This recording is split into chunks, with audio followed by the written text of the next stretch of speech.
আসসালামু আলাইকুম দর্শক, শুভেচ্ছা নিন। আপনাদের সবাইকে স্বাগত জানাচ্ছি আমি কনক সরোয়ার আজকের অনুষ্ঠানে। দর্শক, শিরোনাম দেখে বুঝতে পারছেন বাংলাদেশের বীভৎস খুনি, বর্বরতম আহ, যে ব্যক্তিটিকে মানুষ ঘৃণার চোখে দেখেন, এতদিন যারা কথা বলতে সাহস পাননি, এতদিন যারা উম, তার আতঙ্কে ভীত থাকতেন, সেই জিয়াউল আহসান কে গ্রেপ্তার করা হয়েছে। আর উনি আটক হয়েছেন দেশ ত্যাগের আহ, চেষ্টা করার সময় তাকে আসলে আটক করা হয়। পরবর্তীতে প্রায় বেশ কয়েকদিন পরে তাকে গত শুক্রবারে গোয়েন্দা পুলিশের কাছে হস্তান্তর করা হয়েছে। তাকে 8 দিনের রিমান্ডে নেওয়া হয়েছে নিউ মার্কেট থানার একটি হত্যা মামলায়। তো জিয়াউল আহসানের দুই সহকর্মীর সঙ্গে, দুই ব্যাচমেটের সঙ্গে আমরা আসলে আজকে কথা বলবো। আপনার সঙ্গে একটু পরিচয় করিয়ে দিই। আমার সঙ্গে যোগ দিচ্ছেন উনি আমার অনুষ্ঠানে নিয়মিত অতিথি colonel Mustafiz, lieutenant colonel Mustafizur Rahman. Mustafiz ভাই জিয়াউল আহসানের সঙ্গে তিনি জিয়াউল আহসানের ব্যাচমেট, 24তম বিএমএ লং কোর্সে তিনি তার তার ব্যাচমেট এবং প্রায় 28 বছর সেনাবাহিনীতে কাজ করেছেন মুস্তাফিজ ভাই। তিনি অনেক গুরুত্বপূর্ণ জায়গায় দায়িত্ব পালন করেছেন। তিনি মিলিটারি ইন্টেলিজেন্সে কাজ করেছেন, তিনি স্পেশাল ফোর্সেস অফ বাংলাদেশে কাজ করেছেন, জাতিসংঘ মিশনে তিনি কাজ করেছেন। মুস্তাফিজ ভাই, আপনাকে স্বাগত জানাচ্ছি আজকের অনুষ্ঠানে। আসসালামু আলাইকুম কনক ভাই এবং আপনার দর্শক যারা এখানে দেখছেন তাদেরকে সালাম এবং শুভেচ্ছা, এবং পরবর্তীতে যারা এই অনুষ্ঠানটি দেখবেন তাদেরকেও ধন্যবাদ। এবং দর্শক, আজকে প্রথমবারের মতো আমার সঙ্গে যোগ দিচ্ছেন মেজর জেনারেল জিয়াউল আহসানের আরেক ব্যাচমেট, মেজর অবসরপ্রাপ্ত সুমন আহমেদ। তিনি 24তম বিএমএ তে জিয়াউল আহসান সহ কমিশন পেয়েছিলেন। তিনি প্রায় দীর্ঘ 22 বছর তিনি সেনাবাহিনীতে তিনি চাকরি করেছেন, ইউএন মিশন করেছেন, সেনাবাহিনীর school of infantry and tactics সহ গুরুত্বপূর্ণ জায়গাগুলোয় তিনি ভূমিকা রেখেছেন। পরবর্তীতে জিয়াউল আহসানের নানা ষড়যন্ত্রের শিকার হয়ে আসলে বাধ্য হয়ে তিনি দেশ ত্যাগ করেন। মেজর সুমন, আপনাকে স্বাগত জানাচ্ছি আজকের অনুষ্ঠানে। আসসালামু আলাইকুম কনক ভাই, আপনার দর্শক এবং বৈষম্য বিরোধী আন্দোলনে ছাত্র জনতা বাংলাদেশের সবার প্রতি আমার শুভেচ্ছা। তো আমরা যে বিষয়টি আজকে শিরোনাম করছি, যে জিয়ার মনস্তত্ত্ব এবং তার যে অপরাধ সমূহ, এবং মুস্তাফিজ ভাই আপনি কিন্তু এই বিষয়ে প্রচুর লেখালেখি করেছেন, একটার পর একটা সিরিজ লিখেছেন। এর বিনিময়ে আপনার বিরুদ্ধেও জিয়া বাহিনী রকম প্রোপাগান্ডা ছড়িয়েছে। হ্যাঁ, আপনার চরিত্র হননের চেষ্টা হয়েছে অনেক ভাবে, যেটা আওয়ামী লীগের একটা বড় বৈশিষ্ট্য কিন্তু, না যে এরা কিছু হইলে এটা চরিত্র হননের দিকে নিয়ে যায়। হয় হয় আপনাকে দুর্নীতিবাজ প্রমাণ করবে, নাহলে আপনার চরিত্র খারাপ এটা প্রমাণ করে তারা ইয়ে করতে চায়। তো জিয়ার মনস্তত্ত্ব কি, আপনি কি মনে করেন? আপনি একবার বলছিলেন আমাকে যে যে অথবা আপনার লেখাতে আমি পড়েছি যে একটা ছেলে একটা মেয়ে প্রেম করে, ভালোবাসে, মেয়ের বাবা রাজি না, মেয়ের মা রাজি। জিয়ার ক্ষেত্রে সমাধান হচ্ছে মেয়ের বাবারে গুলি করে মেরে ফেলো, মেয়ের মায়ের গুলি করে মেরে ফেলো। তো জিয়ার মনস্তত্ত্ব একটু জানতে চাই। জিয়াউল আহসান, মেজর জেনারেল জিয়াউল আহসান, যিনি আসলে কর্নেল জিয়া নামে সবার কাছে পরিচিত, র্যাবে থাকার সময় তার যে বিভৎসতা, তো আপনি কিভাবে দেখেন আপনার এই সাবেক ব্যাচমেট জিয়াউল আহসানকে? আপনি কিভাবে দেখবেন তার মনস্তত্ত্ব, তার অপরাধ সমূহ, যদি আমরা একটু আলোচনা করি, শুরু করি আপনাকে দিয়ে। মানে মনস্তত্ত্বটা, মানে আমি ওকে খুব ক্লোজলি দেখেছি এই কারণেই, কারণ আমরা মনে করেন যে বিএমএ তে ট্রেনিং এর পরে আমরা দুজনেই যেহেতু কমান্ডো ছিলাম, দুজনেই সিলেটে একসাথে পোস্টিং ছিলাম। আমরা আর্মি কমান্ডো কোর যে 6 মাসের, ওই সময় আমি আর ও রুমমেট ছিলাম। তারপরে একসাথে জাম্প মাস্টার, ফ্রি ফল, এই কোর্সগুলো সব বা আশেপাশে সবসময়ই ছিলাম আমরা। সো অ্যাকচুয়ালি ও, আমি আপনাকে আগেও বলেছি যে ও কিন্তু একটা ফ্যামিলি মেম্বার হিসেবে খুব ফ্যান্টাস্টিক। তার family life is very sound. তার ওয়াইফের সাথে তার রিলেশনটাও খুব ভালো। আমরা যেহেতু অনেক আগেই, আমাদের মধ্যে সবার আগে সে বিয়ে করেছে। সো এইগুলোর দিক থেকে চিন্তা করে, মানে ও যে এরকম একটা মনস্টার হয়ে যাবে, এটা অ্যাকচুয়ালি আমরা কেউই চিন্তা করি নাই। তারপরে যখন আস্তে, আস্তে যখন সে এরকম রূপান্তরিত হলো, আমাদের সবার ভিতরে একটা জিনিস ছিল যে আ জিনিসটা হচ্ছে কি যে খুন খারাপির সাথে আমার ফ্রেন্ড থাকবে, এটা তো মেনে নেওয়া খুব কষ্টকর। কিন্তু মানে অ্যাকচুয়ালি আমাদেরকে, মানে এতদিনের রিলেশনটা হঠাৎ করে আমরা করতে চাই না। ওর সাথে আমার ভালো রিলেশন ছিল। আমরা সবাই জানতাম। আমরা একটা সবসময় একটা মধ্যে ছিলাম, এটলিস্ট আমি, যে ওকে, আমার চোখের সামনে তো কোনো কিছু মনে হয় করে নাই, করলে তো আমি প্রতিবাদ করতাম, এরকম কিছু না। বাট এই জিনিসটা করতে করতে সে অ্যাকচুয়ালি, আপনি যে গল্পটা বললেন ওর সম্বন্ধে, যেটা আমি আমি একটা অংশ বলেছিলাম, এটা কিন্তু তার মনস্তত্ত্বের একটা জিনিসটা, মানে ওর ভিতরে কোনো অপরাধ বোধ নাই। অপরাধ বোধ না থাকার কারণে যখন প্রথম সে খুন করে, আমার এটা অবশ্য সুমন আরো ভালো বলতে পারবে আর কি।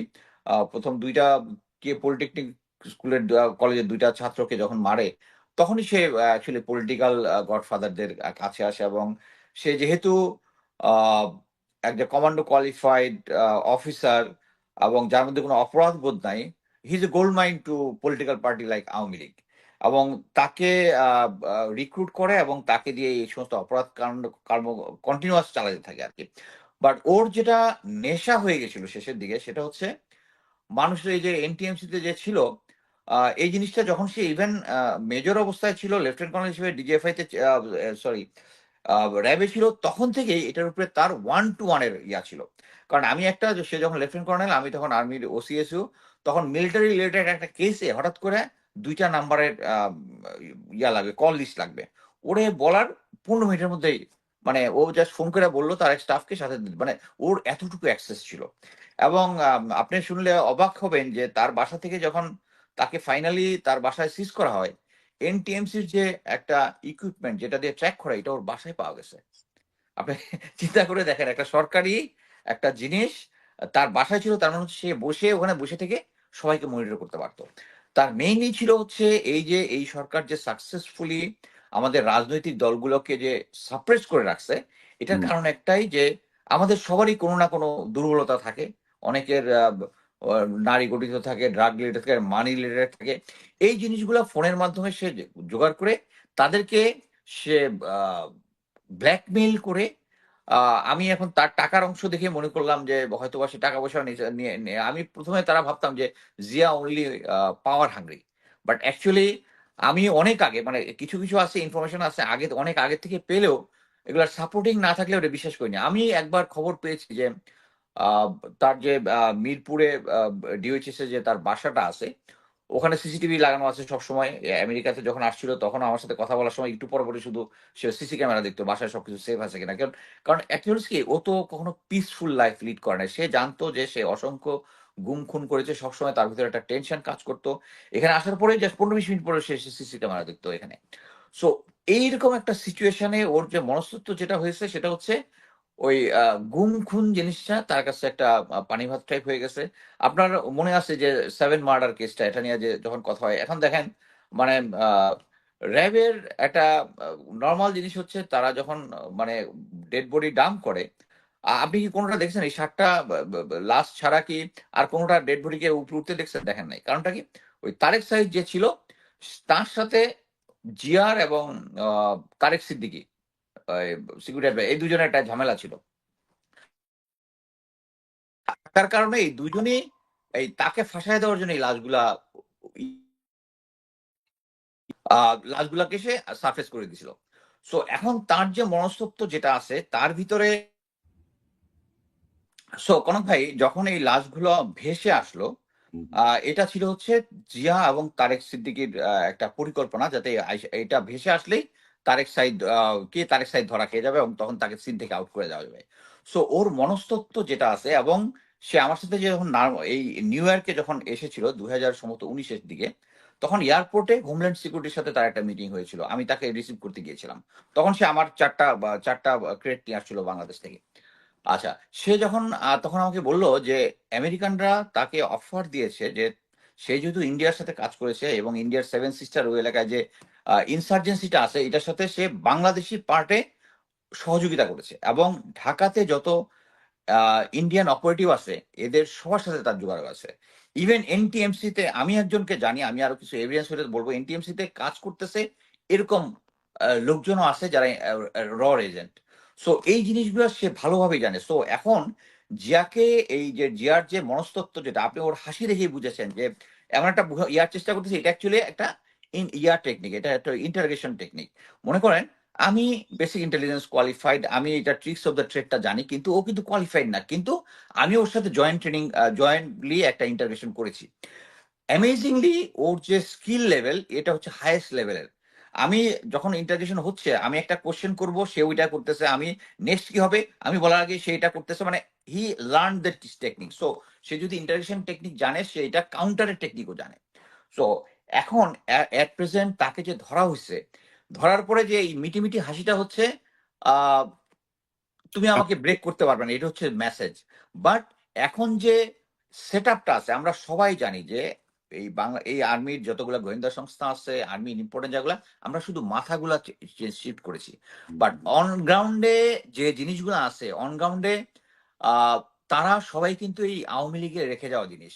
সো তারা অ্যাকচুয়ালি তাকে ইন্টারগেট করবে না। বা আমি যেটা মনে করি, যদি আমরা সিনসিয়ারলি বাংলাদেশের জন্য একটা ভারত মুক্ত করাটা আমাদের একটা মিশন, এই মিশন যদি আমরা করি, তাহলে একটা বোর্ডের মাধ্যমে, একটা গ্রুপের মাধ্যমে তাকে সিস্টেমেটিকলি ইন্টারগেশন করতে হবে। এবং এটা হবে দুইটা পার্ট, একটা হচ্ছে তার যে ক্রাইমের যেটার জন্য তাকে প্রসিকিউশনে নিতে হবে, এটার জন্য একটা ইন্টারগেশন, প্লাস হচ্ছে এসপিওনাজ রিলেটেড। কারণ সে ভারতের যত এখানে অপারেশন আছে সবগুলা ও লিঙ্কগুলা জানে। ওর সাথে আমি নাম্বার, আপনি যদি খেয়াল করবেন যে বাংলাদেশে কোনো ক্রাইসিস সিচুয়েশন হইলে আমাদের ডিস্ট্রাক্ট করার জন্য দেখা হয়তো বর্ডার এলাকায় কোনো জায়গায় মাটির নিচে অনেক অস্ত্র পাওয়া যায়, আপনার মনে আছে এরকম অনেক ইনফরমেশন?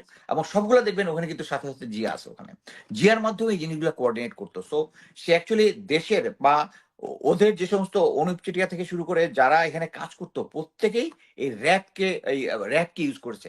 ইভেন আপনারা যদি ওই নেত্র নিউজের ওই যে আয়নাঘর রিলেটেড যে প্রথম যে ইলিয়াস আলীর যে গুম হওয়া নিয়ে যে ইয়াটা আছে, ওই স্টোরিটা যেটা আছে, এটা কিন্তু মানে আপনি দেখেছেন আরেকটা সংস্থা, সরকারি সংস্থা এটা ইনভেস্টিগেট করেছে। তার মানে হচ্ছে এই অপারেশনটা যে করা হবে, সরকারের সব সংস্থা জানতো না, এই কারণে ইন্ডিপেন্ডেন্টলি আরেকটা অর্গানাইজেশন এটা ইনভেস্টিগেশন করেছে।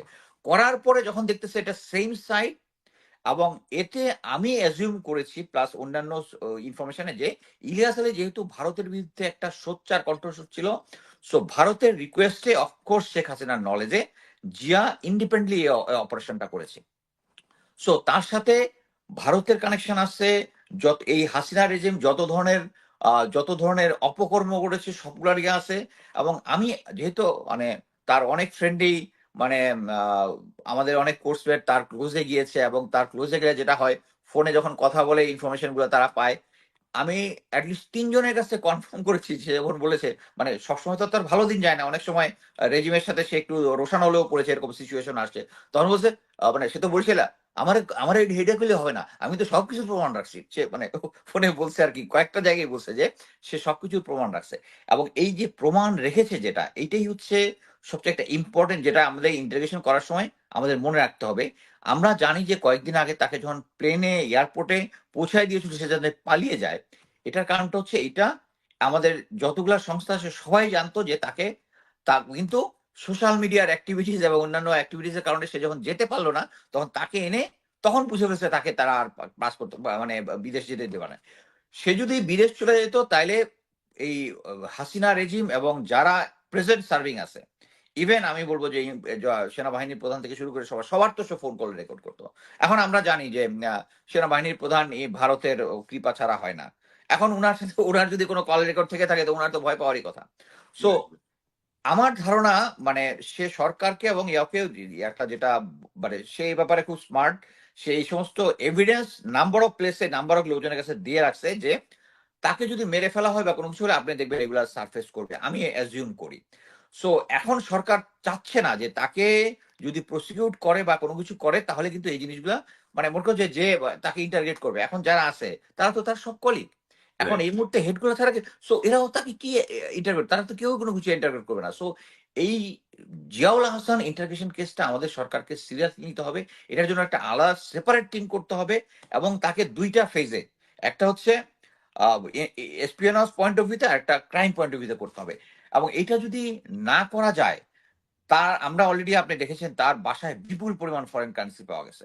জি, মানি ইজ এ এটা আমি স্ট্রেংথ। শুনেছি, কিন্তু টোটাল অ্যামাউন্টটা কত বা আপনি আমি কনফিউজড আসলে এই অ্যামাউন্টটা নিয়ে।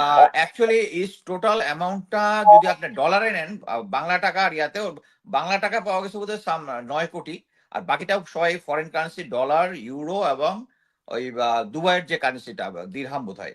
হ্যাঁ, টোটাল হচ্ছে $77 মিলিয়ন মতো। আপনি চিন্তা করছেন? তা বাসাতে পাওয়া গেছে?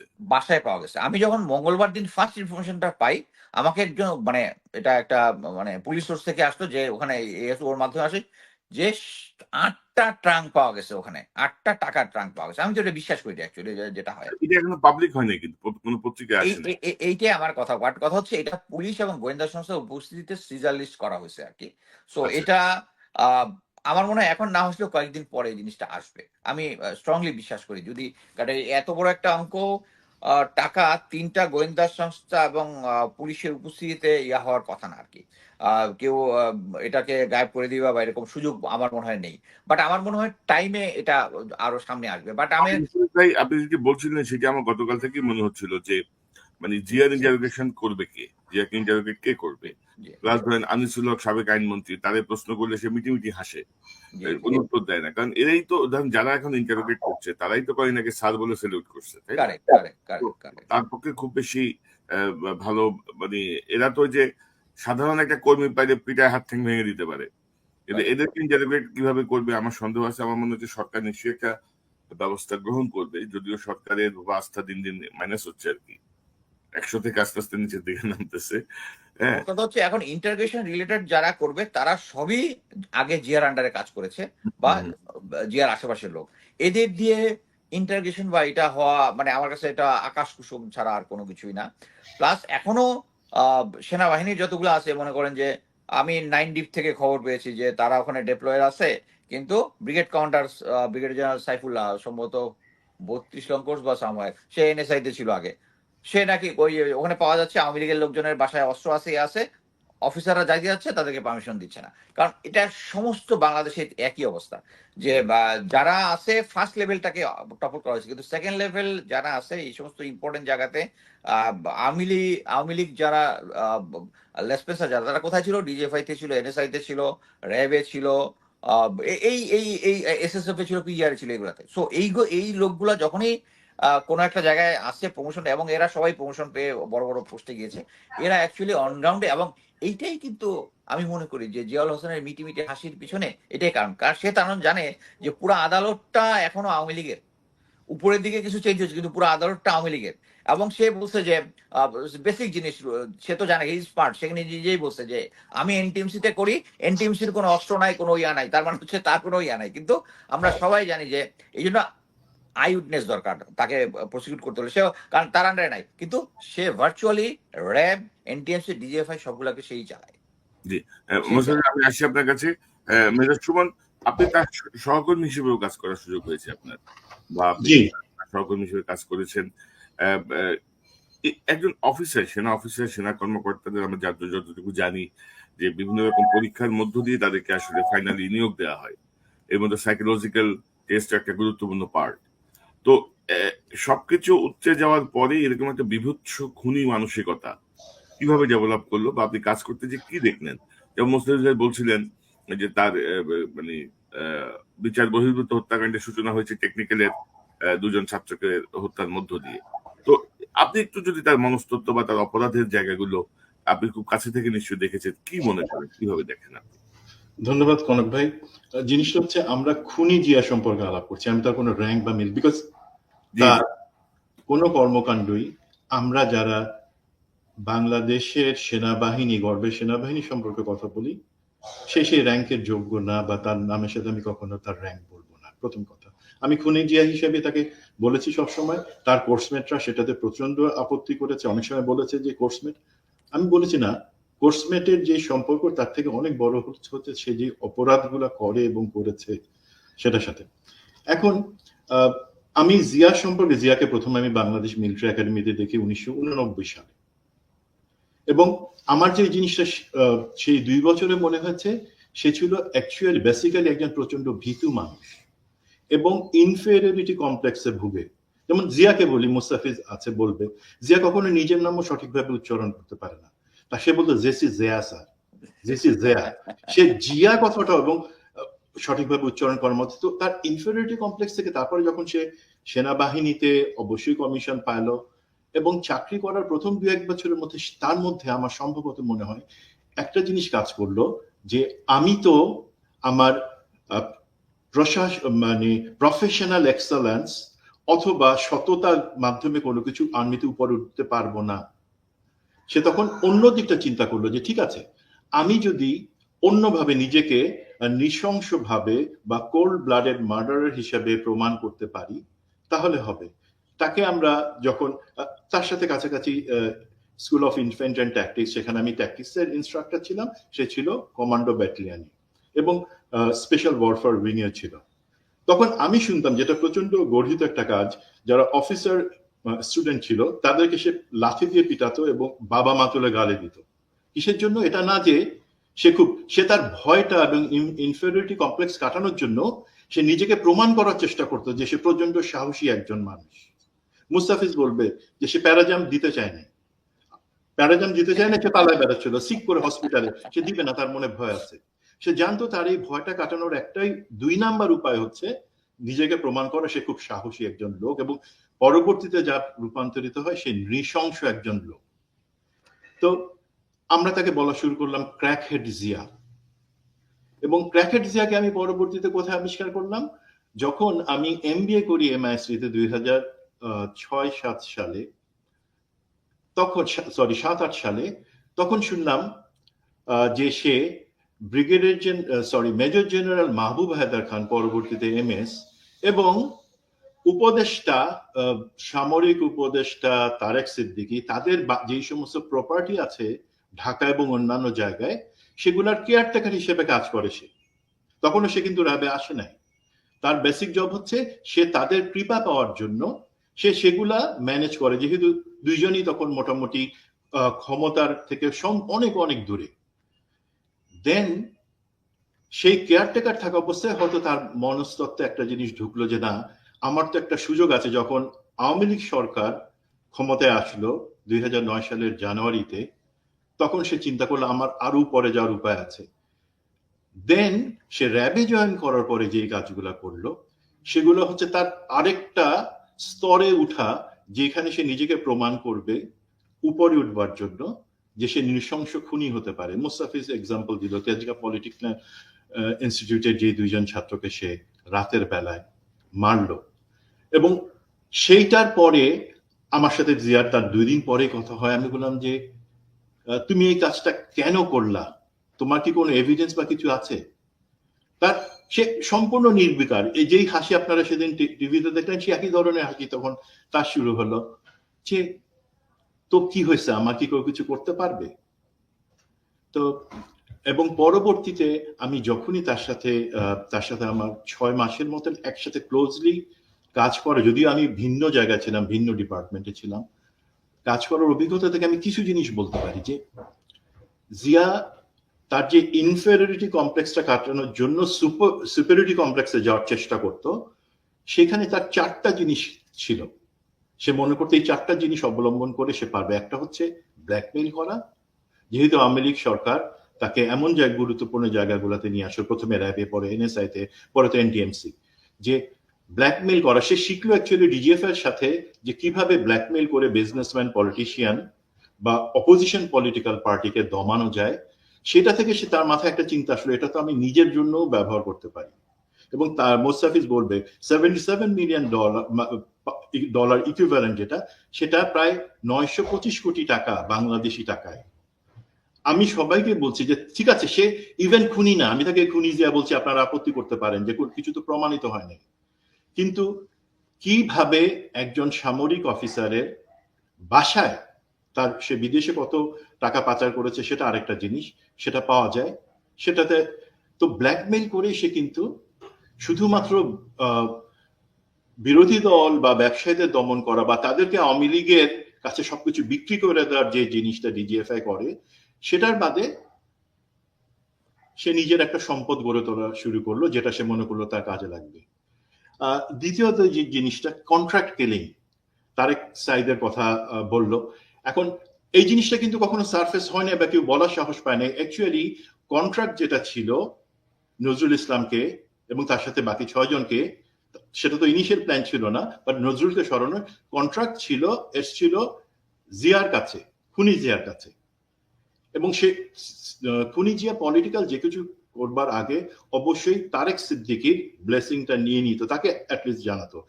সেখানে সে তার র্যাবে ঊর্ধ্বতন কে আছে তাকে জানানোর কোনো দরকার নেই, তার কাছে হলো তারেক সিদ্দিককে সে জানায় রাখতো। এবং তারেক সিদ্দিকীর সাথে তার যখন ব্যাটে বলে ম্যাচ হয়ে গেল যে ঠিক আছে এটা একটা জিনিস করা যায়, সেই তখন তারেক সাইদ যে র্যাব 11 অধিনায়ক ছিল তাকে দিয়ে কাজটা করা, এবং বাকিটুকু আপনারা মোস্তাফিজের কাছ থেকে শুনেছেন। তো এই ধরনের কন্ট্রাক্ট কিলিং যে শুধুমাত্র যেটা আমরা জানলাম সেটা না, অন্য অনেক ক্ষেত্রে, এবং একটা ধারণা আছে যে 250 থেকে বেশি কন্ট্রাক্ট কিলিং শুধুমাত্র, সেটা আমরা বলছি নাকি বিরোধী দলকে গুম করা বা এনফোর্স ডিসঅ্যাপিয়ারেন্স যেটা আমরা, বা ফোর্স ডিসঅ্যাপিয়ারেন্স যেটা, সেটা বাদে সে কন্ট্রাক্ট কিলিংই করেছে 250-এর বেশি। এবং সেই ক্ষেত্রে মোস্তাফিজ বলেছে যে জিয়া জানে টেকনিক কিভাবে, আমি কতগুলো বলছি খুব স্বাভাবিকভাবে। চিন্তা করেন যেই সমস্ত পরিবার যাদের ভাই বাবা বা আত্মীয় এই নৃশংসতার শিকার, তাদের কাছে হয়তো অনেক খারাপ লাগবে, সরি আমি দুঃখিত, বাট বলতে হচ্ছে, সে জানে কতটুকু মাটির নিচে পড়তে হবে, সে জানে পেট কিভাবে খালি করে সেই লাশকে মাটির নিচে রাখতে হবে, অথবা কিছু ক্ষেত্রে সেগুলোকে ইন্ডিয়াতে নিয়ে গিয়ে ফেলতে হবে, বিকজ তার তো ইন্ডিয়াতে অবাধ যাতায়াত ছিল। সে T1 সিকিউরিটি ক্লিয়ারেন্স ইন্ডিয়া সরকারের কাছ থেকে তার আছে, যেটা তার বাদে অতীত প্রধানমন্ত্রী শেখ হাসিনার ছিল। যে কোনো সময় যে কোনো ক্লিয়ারেন্স, কোনো কিছু দরকার হবে না, তারা সে যে কোনো সময় যেতে পারে, সে সেইগুলো জানতো। আরেকটা জিনিস যেটা আছে সেটা হচ্ছে মানি লন্ডারিং। এই পতিত আওয়ামী লীগ সরকার এবং শেখ হাসিনার যেই সম্পদ, সেগুলো কিন্তু সরাসরি তারা হোয়াইট মানি করবার জন্য কোথাও পাঠায় নাই। জিয়ার এইটুকু বুদ্ধি আছে এবং ছিল, বিকজ সে কিন্তু হাতে কলমে আজকে একটা জিনিস শিখছে, পরের দিনই সে সেটার এক্সপার্ট হয়ে যাচ্ছে। তাকে আমি সুপার হিউম্যান বলবো না ইনহিউম্যান বলবো, বাট মোস্তাফিজ হয়তো আমার সাথে এগ্রি করবে, জিয়া একদিন কারো কাছ থেকে জিনিস শেখার পরদিন পরে সে সেটাতে চ্যাম্পিয়ন হয়ে যেত, এবং খারাপ কাজগুলোতে। তো মানি লন্ডারিং এর জিনিসটা সে বেসিক্যালি ভারতের মাধ্যমে করত, এবং বাকিটুকু সে এবং ডিজিএফআই এর অফিসাররা, আপনারা পাসপোর্ট চেক করে দেখবেন, ডিজিএফআই এর সিটিআইবি তে যারা ছিল, শুধুমাত্র তারা আয়নাঘরের সাথে সংশ্লিষ্ট সেটা আমি বলছি না, তারা মানি লন্ডারিং যেটা দুবাই, কানাডা, ইউএসএ, সিঙ্গাপুরে সরাসরি ব্যাগে করে নিয়ে যাওয়ার সেই কাজটা তারা করতো। প্লাস বাকি সিংহভাগ, ধরেন 70% তারা ভারতের 2 জন মানি লন্ডারার, যাদের মধ্যে একজন সম্ভবত পরে গ্রেফতার হয়েছে একটা ব্যাংকের কেসে, তাদের মাধ্যমে পাঠাতো, এবং জিয়া সেটা নিয়ে যেত ভারতে। সেই মানি পরে হোয়াইট হয়ে বিভিন্ন ইনভেস্টমেন্টে আসতো। আর আরেকটা জিনিস, জমি দখল। মিরপুরে যেটা হচ্ছে শ্যামলীর মোড়ে, যেখানে আপনারা এখন 14 তলা একটা বড় কমপ্লেক্স 73 কাঠার দেখছেন, সেটা বনানী কবরস্থানের পিছনে যে 1 বিঘার জমি, এবং হাতির ঝিলে যে 104 একর সম্ভবত, সেগুলো কিন্তু তারেক সিদ্দিক, এটা আপনার হয়তো